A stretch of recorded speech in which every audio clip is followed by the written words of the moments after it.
Depot मधून दुसरी बस तर मागवा।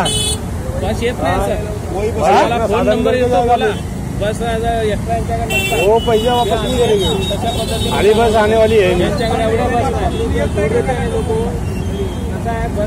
मग आता असं किती वेळ थांबायचं? आता 2-4 माणसं असतील तर गोष्ट वेगळी, कसं जायचं? आता अर्ध्या रस्त्यात आणून सोडलं नाही तर पैसे परत द्या। पुन्हा एक बस पैसे परत नाही घेत। टेम्पोला फोन लावा, गाडी पाठवा म्हणून।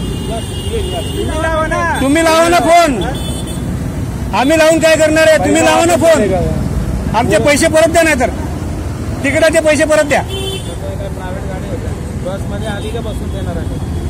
अहो तुमच्या बसची कॅपॅसिटी किती, भरता किती? मग काय त्यांना उचलून फेकायचं बाबा, येऊ नको म्हणून दरवाजा सोडायला तयार नाही, माणसाचं काय करणार आहे? मग आता तुम्ही बस पण मागवायला तयार नाही। बस येत नाही, तो जसं येईल ना प्रवासी बसून आता आम्ही फोन लावला तरी केस कोणाला फोन लावता तुम्ही? दुर्बाडे बोला। हा तिथं लावतो।